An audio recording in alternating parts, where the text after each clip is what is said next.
সুপ্রিয় দর্শক আসসালামু আলাইকুম। Welcome back to my channel Sathi's কিচেনে সবাইকে স্বাগতম। আজকে আবারও হাজির হয়ে গেলাম নতুন একটি নাস্তার রেসিপি নিয়ে। আর মাত্র দুটো উপকরণ দিয়ে এই নাস্তাগুলো তৈরি করে নেওয়া যায় আর খেতে হয় ভীষণই মজার। বিকালে নাস্তা হিসেবে ঝটপট তৈরি করে দিতে পারো। ঘরে থাকা অল্প উপকরণ দিয়ে এই নাস্তাগুলো তৈরি করে নেওয়া যায়। মাত্র দুটো আলু এবং 1 কাপ ময়দা দিয়েই এই নাস্তাগুলো তৈরি করে নিতে পারবে। আর খুবই ক্রিস্পি হয়, এই কারণে অনেকক্ষণ পর্যন্ত এই নাস্তাগুলো ক্রিস্পি থাকে। চলো দেখে নেওয়া যাক কিভাবে তৈরি করলাম নাস্তাগুলো। নাস্তাগুলো তৈরি করার জন্য প্রথমে আমি লাগছে এখানে 1 কাপ পরিমাণে ময়দাটা নিয়ে এর মধ্যে সামান্য পরিমাণে লবণ মিশিয়ে দিলাম স্বাদটা ঠিকঠাক রাখার জন্য। এখন হাত দিয়ে ভালো করে একটু মিশিয়ে এর মধ্যে দিয়ে দেবো আমি রেগুলার সয়াবিন তেল। 1 কাপ ময়দার জন্য 1.5 টেবিল চামচ সয়াবিন তেলটা দিলেই সব থেকে পারফেক্ট হবে। এখন হাত দিয়ে সকল উপকরণ একটু মিশিয়ে নিচ্ছি আর মিশিয়ে দেখিয়ে দিচ্ছি যে কীরকম হবে।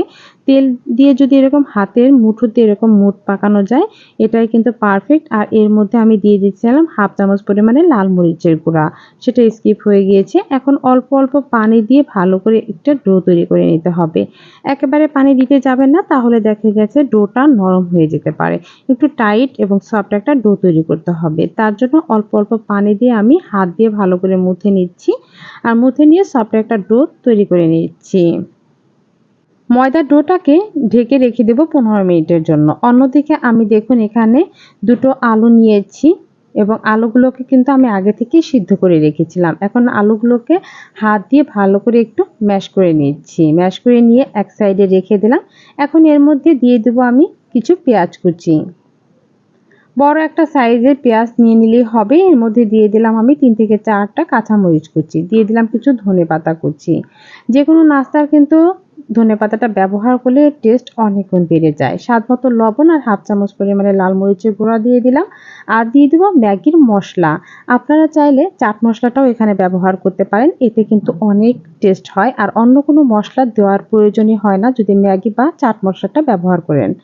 এখন হাত দিয়ে ভালো করে প্রথমেই পেঁয়াজগুলোকে আলতো করে একটু মাখিয়ে নিয়েছিলাম। এরপরে আলু সহ সমস্ত উপকরণ খুব ভালো করে মাখিয়ে একটা নাস্তা তৈরি করার জন্য ডো কমপ্লিট করে নেব। আর এই ডোটা কিন্তু খুবই টেস্টি হয়েছে। আবারও বলছি, ম্যাগির মশলা বা চাট মশলাটা দেওয়ার চেষ্টা করবেন, এতে করে নাস্তার যে ডোটা এটা খুবই টেস্টি হবে। এখন রেখে দিলাম। অন্য সাইডে একটা বাটিতে আমি নিয়ে নিচ্ছি এখানে ময়দা। 3 চামচ পরিমাণে ময়দা নিয়ে নিচ্ছি আমি। 3 চামচ পরিমাণে ময়দাটা নিয়ে এখন এর মধ্যে কিছু উপকরণ আমি অ্যাড করছি। সেটা হচ্ছে 1/2 চামচ পরিমাণের আমি লাল মরিচের গুঁড়া। আপনারা চাইলে এখানে চিলি ফ্লেক্সও দিতে পারেন। স্বাদ মতো লবণ দিয়ে দিলাম আর দিয়ে দিলাম কিছুটা পরিমাণে ধনেপাতা কুচি আর দিয়ে দেব এখানে আমি 1 চামচ পরিমাণে সাদা তিল। সাদা তিলটা দেওয়ার কারণেও কিন্তু বন্ধুরা নাস্তাটা খেতে অসম্ভব টেস্টি হয়। এখন পানি দিয়ে দিয়ে পাতলা একটা ব্যাটার তৈরি করে নিচ্ছি। একেবারে পাতলাও হবে না, একেবারে ঘনও হবে না, মাঝারি ধরনের একটা ব্যাটার আমি তৈরি করে নিচ্ছি। তোমাদের অবশ্যই দেখিয়ে দিচ্ছি কিভাবে ব্যাটারটা আমি রেডি করব। দেখেই বুঝতে পারছো এরকম ব্যাটারটা আমার একদম কমপ্লিট। ডোটা আবারও হাত দিয়ে ভালো করে একটু মুথে নিচ্ছি। নাস্তাগুলো তৈরি করার জন্য এই ময়দার ডোটা কিন্তু খুবই সফট হতে হবে। এখন 2 ভাগে ভাগ করে আমি লেচি কেটে নিচ্ছি। অর্ধেকটা লেচি দিয়ে এখন বেলনা দিয়ে বেলে আমি বড় একটা রুটি বেলে নেব প্রথমেই। আর রুটিটা কিন্তু একেবারে মোটাও হওয়া যাবে না, একেবারে পাতলাও হওয়া যাবে না।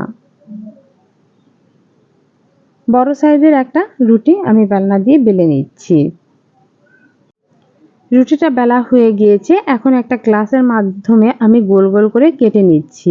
বন্ধুরা, ময়দার মধ্যে দেখতে পাচ্ছ যে আমি লাল মরিচের গুঁড়ো দিয়েছিলাম, এজন্য মাঝে মাঝে একটু কালারটা ওরকম হয়েছে।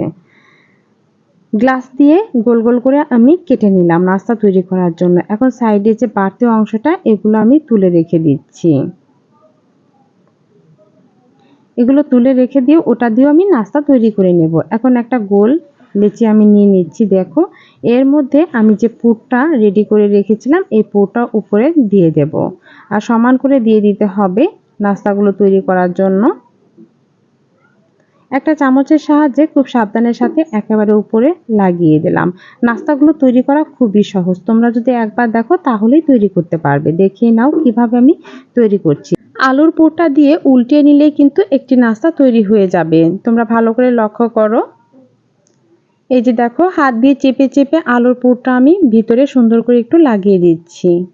একটি নাস্তা আমার তৈরি হয়ে গেল। তোমরা দেখো আরও একটা আমি তৈরি করে তোমাদের সাথে শেয়ার করছি।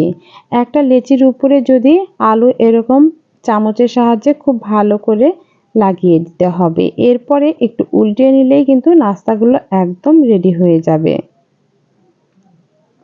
দেখো বন্ধুরা, কোনো ভিডিও স্কিপ করলাম না তোমাদের দেখানোর জন্য। একেবারেই আঙুল দিয়ে একটু চেপে চেপে লাগিয়ে দিলেই আরও একটি নাস্তা তৈরি হয়ে গেল। এইভাবে কিন্তু সবগুলো নাস্তাই তৈরি করে নেব।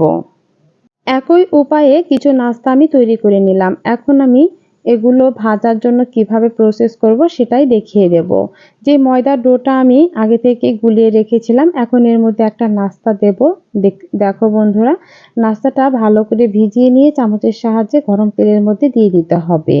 তাই তেলটা কিন্তু আমি আগে থেকেই চুলায় বসিয়ে রেখেছিলাম, যেহেতু এই নাস্তাগুলো এভাবে বানিয়ে রাখা যাবে না। ইনস্ট্যান্ট আপনারা যে ব্যাটারটার মধ্যে দেবেন সেই ব্যাটারটা গুলিয়ে এরকম ভিজিয়ে ভিজিয়ে তেলের ভিতরে দিয়ে দিতে হবে। আর এভাবেই আমি এই নাস্তাগুলো দিয়ে দিচ্ছি প্রথমেই। চুলার আঁচটা মিডিয়াম হিটে রেখে উল্টে পাল্টে নাস্তাগুলো ভাজতে হবে। আর এই নাস্তাগুলো কিন্তু খুবই ক্রিস্পি হয়।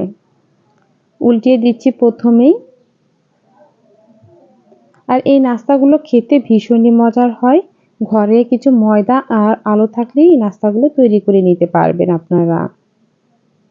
উল্টে পাল্টে সবগুলো নাস্তা আমি ভেজে নিচ্ছি। নাস্তাগুলোর কালার কিন্তু প্রায় চেঞ্জ হয়ে এসেছে, গোল্ডেন ব্রাউন হলেই নাস্তাগুলো তুলে নেব। দেখো বন্ধুরা, আমার নাস্তাগুলো কিন্তু ভাজা হয়ে গেছে। এখন তেল থেকে উঠিয়ে নিলাম। এইভাবে সবগুলো নাস্তাই তৈরি করে নেব। দেখেই বুঝতে পারছো বন্ধুরা, নাস্তাগুলো দেখতে কতটা লোভনীয় হয়েছে, খেতেও ভীষণ মজা হয়েছিল।